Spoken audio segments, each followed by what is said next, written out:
क्या होगा अगर महादेव के 11वें रुद्र अवतार और श्री राम के भक्त और सेवक पवन पुत्र हनुमान और एमसीयू के सबसे इंटरेस्टिंग एंटी हीरो डेडपूल के बीच में फाइट हो जाए तो कौन जीतेगा? और इन दोनों में से ज्यादा पावरफुल कौन है, महादेव के 11वें रुद्र अवतार पवन पुत्र हनुमान या एमसीयू का एंटी हीरो डेडपूल? तो ये वीडियो बहुत ही इंटरेस्टिंग होने वाली है, इसलिए इसे बिल्कुल भी स्किप मत करना और एंड तक जरूर देखना ताकि तुम कुछ भी मिस ना करो। तो पवन पुत्र हनुमान और डेडपूल दोनों अपनी सुपर पावरफुल और सुपर डिस्ट्रक्टिव स्टैंड की वजह से मोस्ट पावरफुल कैरेक्टर्स में से एक है और बहुत ही कम ऐसे कैरेक्टर्स हैं जो एक्चुअली उन्हें हरा पाए हैं। इसलिए ये जानने के लिए कि इन दोनों में से ज्यादा पावरफुल कौन है और फाइट होने पर कौन जीतेगा, सबसे पहले बात कर लेते हैं दोनों के पावर्स की। बात करें डेडपूल की, तो डेडपूल को स्टार्टिंग में एज अ सुपर विलन ही इंट्रोड्यूस किया गया था और वो स्टार्टिंग में एक सुपर विलन ही था, पर बाद में उसकी पॉपुलैरिटी को देखते हुए उसे सुपर विलन से मेन कैरेक्टर बना दिया गया। पर वो सुपर हीरो नहीं बना बल्कि एंटी हीरो बन गया, जिसमें उसके काम तो सुपर हीरो वाले थे पर उसका काम करने का तरीका सुपर विलन जैसा था। डेडपूल का असली नाम वेड विल्सन है, जो कि कनाडा के एक छोटे से शहर में पैदा होता है और जैसा कि सभी सुपर हीरोज के साथ होता है, उसका बचपन भी बहुत ज्यादा तकलीफ और प्रॉब्लम्स के बीच में बीतता है और जब वो बड़ा होता है तो वो मिलिट्री ज्वाइन कर लेता है, जहाँ पर वो एक बहुत ही अच्छा सोल्जर था। पर इन सब चीजों के बावजूद उसे मिलिट्री से बाहर निकाल दिया जाता है, क्योंकि वो सोल्जर तो अच्छा था पर उसका बिहेवियर बहुत ही ज्यादा बुरा था और वो उस टाइम पर भी हर किसी के साथ हर टाइम पर मजाक और सभी की बेइज्जती करता रहता था। जिसके बाद वो पैसे कमाने के लिए किराए का गुंडा बन जाता है और पैसों के लिए लोगों को मारना शुरू कर देता है। वेड की लाइफ काफी अच्छी चल रही थी और सब कुछ ठीक था, पर तभी उसे पता लगता है कि उसे कैंसर हो गया है, जो कि उसकी बॉडी के मल्टीपल पार्ट्स में हुआ था, वो भी लास्ट स्टेज का। और क्योंकि उस टाइम पर इसका कोई भी इलाज नहीं था, इसलिए वेड का बच पाना ऑलमोस्ट इम्पॉसिबल था और वेड मौत की तलाश में भटक ही रहा होता है कि तभी उसे कुछ ऐसे लोग मिलते हैं जो उससे इस कैंसर को ठीक करने की बात करते हैं और वेड इसे अपनी आखिरी उम्मीद समझकर उनकी बात मानकर उनके साथ चला जाता है और वेपन एक्स नाम के एक प्रोग्राम में शामिल हो जाता है, जहाँ पर वो उसकी बॉडी में एक सीरम डालते हैं जो कि कॉमिक्स में एक्चुअली वुल्वरीन का डीएनए होता है। पर 2016 की डेडपूल मूवी में हमें बताया जाता है कि डेडपूल पहले से एक म्यूटेंट ही था, जिसका म्यूटेंट जीन पहले डीएक्टिव था और जैसे उस पर वो एक्सपेरिमेंट किया गया उसका म्यूटेंट जीन एक्टिवेट हो गया, जिससे उसके अंदर जबरदस्त हीलिंग फैक्टर आ गया, जिससे अब वो बीमारी से तो नहीं मर रहा था पर उसके बॉडी के अंदर की कैंसर सेल्स उसकी पूरी बॉडी पर हावी हो गई। हालांकि उसके हीलिंग फैक्टर की वजह से अब कैंसर उसको नहीं मार सकता था, पर इसकी वजह से डेडपूल की बाहरी स्किन पूरी तरह से खराब हो गई। इससे डेडपूल का कैंसर तो खत्म नहीं हुआ, पर उसके हीलिंग फैक्टर की वजह से ये कैंसर अब पूरी तरह से उसके कंट्रोल में आ चुका है। पर अगर समहाउ डेडपूल की पावर्स कम हो जाए या कोई किसी वेपन या केमिकल का यूज करके उसके हीलिंग फैक्टर को खत्म कर दे तो कुछ ही घंटों में बगैर कुछ किए ही डेडपूल कैंसर से मर जाएगा। डेडपूल को सबसे अलग और स्पेशल एंटी हीरो इसलिए माना जाता है क्योंकि वो फोर्थ वॉल को ब्रेक कर चुका है और वो ऑडियंस से बात कर सकता है। मतलब वो ये जानता है कि वो एक फिक्शनल कैरेक्टर है, उसकी दुनिया असली नहीं है और इस दुनिया में सब कुछ राइटर्स के कंट्रोल में होता है और यहाँ पर राइटर्स जो चाहते हैं वही होता है। इसलिए एक बार डेडपूल ने पूरे के पूरे मार्वल यूनिवर्स और मार्वल यूनिवर्स में मौजूद हर एक कैरेक्टर को मार डाला था, ये सोचकर कि मरने के बाद वो कैरेक्टर आजाद हो जाएंगे और वो फिलहाल एक जेल में है जो कि पूरी तरह से राइटर्स के कंट्रोल में है। डेडपूल को कॉमिक्स में पहले as a super villain introduce किया गया था और वो एक सुपर विलन ही था, पर बाद में वो एक मेन कैरेक्टर बन गया और सुपर हीरो की जगह एंटी हीरो की कैटेगरी में चला गया ताकि वो सुपर हीरो और सुपर विलन दोनों के काम कर सके। डेडपूल कहीं के भी किसी भी रूल को नहीं मानता और उसकी सबसे बड़ी खासियत और कमजोरी है कि वो कभी भी चुप नहीं रहता और हमेशा मजाक और दूसरों की बेइज्जती करता रहता है। वैसे तो वे डेडपूल बनने से पहले भी ऐसा ही था और बहुत ज्यादा मजाकिया था, पर वो डेडपूल बनने के बाद अब और भी ज्यादा सनकी हो चुका है। बात करें डेडपूल की पावर्स की, तो डेडपूल के पास सुपर तो नहीं पर एनहांस स्ट्रेंथ है, मतलब किसी सुपर हीरो के बराबर तो पावरफुल नहीं है पर किसी भी नॉर्मल ह्यूमन बीइंग या एथलीट से ज्यादा स्ट्रॉन्ग है और कॉमिक्स में वन कैप्टन अमेरिका तक को एक अच्छी टक्कर दे चुका है। डेडपूल के पास एनहांस ड्यूरेबिलिटी है, मतलब किसी सुपर हीरो या सुपर विलेन जितना तो नहीं पर किसी भी नॉर्मल ह्यूमन बीइंग से ज्यादा ड्यूरेबल है। और सबसे बड़ी बात, डेडपूल की बॉडी के साथ चाहे जो भी हो, डेडपूल को कभी भी कोई भी दर्द नहीं होता। और डेडपूल की सबसे पावरफुल और स्पेशल पावर है उसका रीजनरेशन और हीलिंग फैक्टर। डेडपूल की बॉडी किसी भी टाइप की इंजरी को पूरी तरह से ठीक कर सकती है और इवन किसी बॉडी पार्ट के कट जाने के बाद उसे दोबारा से पूरी तरह से रीजनरेट भी कर सकती है, चाहे वो छोटी मोटी चोटें हो, एक्सीडेंट हो या गन की गोलियां। डेडपूल की बॉडी कुछ ही टाइम में पूरी तरह से हील हो जाती है और जिस प्रोसेस में डेडपूल को बिल्कुल भी का अर्थ नहीं होता। और इन्हीं सब चीजों की वजह से डेडपूल ऑलमोस्ट इमॉर्टल है। डेडपूल के पास इनहैंस स्पीड भी है, जिसमें वो सुपरमैन या फ्लैश के बराबर तो फास्ट नहीं है, पर किसी भी एथलीट या नॉर्मल ह्यूमन बीइंग से ज्यादा फास्ट है। डेडपूल के पास सुपर ह्यूमन स्टैमिना भी है, जिससे वो कई सालों तक बगैर थके फाइट कर सकता है और किसी भी पॉइजन या ड्रग का डेडपूल पर कोई भी असर नहीं होता। Deadpool hand to hand combat का मास्टर और एक ट्रेंड फाइटर है, जो कि हर टाइप की फाइटिंग टेक्निक्स में एक्सपर्ट है और वो कब क्या करने वाला है ये कोई नहीं सोच सकता। और इन्हीं सब चीजों की वजह से उसको मारना या हरा पाना किसी के लिए भी बहुत ही मुश्किल हो जाता है, चाहे वो कितना ही पावरफुल क्यों ना हो।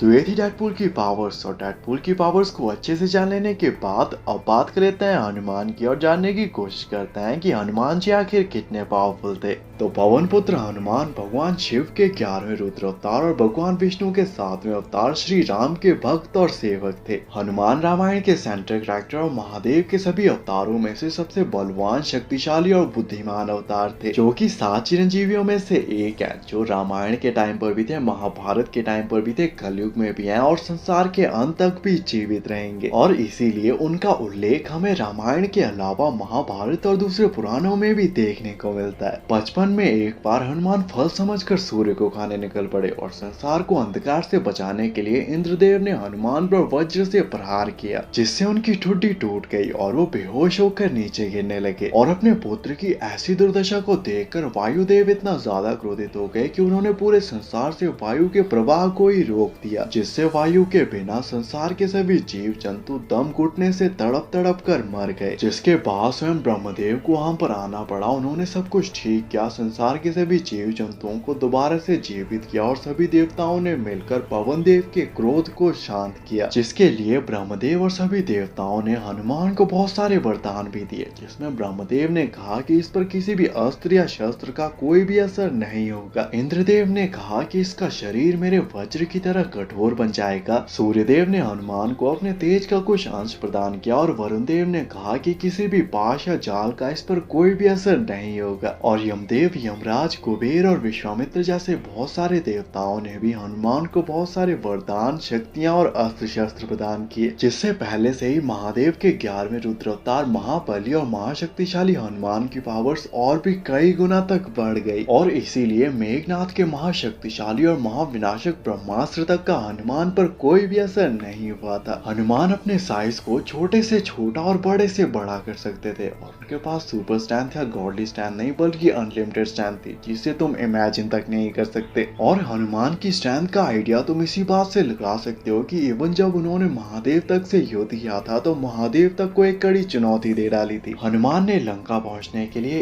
एक ही छलांग में 100 योजन की दूरी तय की थी, जिससे इतनी पावर और शॉक वेव जनरेट हुई कि जिस पहाड़ से उन्होंने छलांग लगाई वो पाताल में धंस गया था। और लंका पहुंचकर उन्होंने अकेले ही हजारों महाशक्तिशाली राक्षसों को हराकर पूरी लंका को जला दिया था, जिसका रावण तक पर एक गहरा प्रभाव पड़ा था। और इवन जब अंगद शांति संदेश लेकर आता है तो रावण कहता है कि राम से कौन डरता है, वो दोनों तो बस सन्यासी है, हमें चिंता तो उस वानर की है जिसने अकेले ही पूरी लंका को जला डाला। और महाभारत के टाइम पर खुद को महाबली और सर्वशक्तिशाली समझने वाले भीम हनुमान की पूंछ तक को जमीन से नहीं उठा पाए थे। तो ये थी हनुमान की पावर्स। और हनुमान और डेडपूल की पावर्स को अच्छे से जान लेने के बाद अब बात कर लेते हैं फाइट कंपैरिजन की और जानने की कोशिश करते हैं कि इन दोनों में से ज्यादा पावरफुल कौन है और फाइट होने पर कौन जीतेगा। तो डेडपूल बहुत ही पावरफुल कैरेक्टर है, जो कि ऑलमोस्ट इमॉर्टल है और गुस्सा आने पर पूरे के पूरे मार्वल यूनिवर्स और मार्वल यूनिवर्स में मौजूद हर एक कैरेक्टर को मार चुका है। जबकि दूसरी तरफ हनुमान महादेव के 11वें रुद्र अवतार और श्री राम के भक्त और सेवक थे और वो महादेव के सभी अवतारों में से सबसे शक्तिशाली, बलवान और बुद्धिमान अवतार थे। डेडपूल अपनी फुल स्ट्रेंथ के साथ हनुमान पर अटैक करेगा, पर हनुमान बहुत ही ज्यादा शक्तिशाली और ड्यूरेबल थे, जिनका शरीर वज्र जैसा कठोर था और किसी भी अस्त्र या शस्त्र का भी उन पर कोई भी असर नहीं होता था। और इसीलिए वन मेघनाथ के महाशक्तिशाली और महाविनाशक ब्रह्मास्त्र तक का हनुमान पर कोई भी असर नहीं हुआ था। इसलिए डेडपूल की स्वॉर्ड या किसी भी अटैक का हनुमान जी पर कोई भी असर नहीं होगा। जबकि दूसरी तरफ हनुमान अपनी गदा के एक ही वार से डेडपूल को एग्जिस्टेंस तक से इरेज कर सकते हैं, पर डेडपूल इससे नहीं मरेगा क्योंकि डेडपूल की बॉडी किसी भी इंजरी को सर्वाइव कर सकती है और इवन अपनी पूरी बॉडी बॉडी के डिस्ट्रॉय हो जाने के बाद भी डेडपूल एक सिंगल सेल या अपनी खून के एक बूंद तक से पूरी तरह से दोबारा से रीजनरेट हो सकता है। पर ये रीजनरेशन की प्रोसेस एकदम से नहीं होती, बल्कि इसमें टाइम लगता है। इसलिए अगर हनुमान जी अपनी गदा के एक ही बार से डेडपूल की पूरी बॉडी को डिस्ट्रॉय कर देंगे तो डेडपूल को बिल्कुल स्टार्टिंग से पूरी तरह से रीजनरेट होने में कम से कम 5 से 6 घंटे लगेंगे, और तब तक हनुमान जी इसे अपनी एक पेन समझकर आगे बढ़ चुके होंगे। और अगर डेडपूल दोबारा से उनके पीछे जाने की कोशिश करता है तो यही सेम प्रोसेस दोबारा से रिपीट होगी, और तब तक रिपीट होती रहेगी जब तक डेडपूल हार नहीं मान लेता। डेडपूल पावरफुल तो बहुत है, but at the end of the day वो एक नॉर्मल ह्यूमन बीइंग है, और वो बाकी ह्यूमंस की तरह एक दिन जरूर मरेगा। जबकि हनुमान जी चिरंजीवी हैं जो कि संसार के अंत तक जीवित रहेंगे। डेडपूल बहुत ही स्ट्रॉन्ग कैरेक्टर है, पर स्ट्रेंथ के मामले में हनुमान जी डेडपूल से कई गुना ज्यादा स्ट्रॉन्ग है, और डेडपूल कभी भी हनुमान जी की स्ट्रेंथ को मैच नहीं कर सकता। In the end Deadpool Hanuman ji को एक अच्छी फाइट तक नहीं दे पाएगा, और हनुमान जी वहीं से एक फाइट तक कंसीडर नहीं करेंगे और अपने एक ही बार से डेडपूल की पूरी बॉडी को डिस्ट्रॉय करके आगे बढ़ जाएंगे। और इस तरह से लॉर्ड हनुमान इस फाइट के एक अल्टीमेट विनर होंगे, और फाइट में चाहे जो भी हो इन द एंड जीतेंगे लॉर्ड हनुमान ही। बाकी आपके हिसाब से इस फाइट क्या क्या पॉसिबिलिटीज हो सकती है और नेक्स्ट वीडियो किस टॉपिक पे बनानी चाहिए, कमेंट करके जरूर बताना। ऐसे अमेजिंग वीडियोस के लिए चैनल को सब्सक्राइब कर देना एंड थैंक्स फॉर वॉचिंग।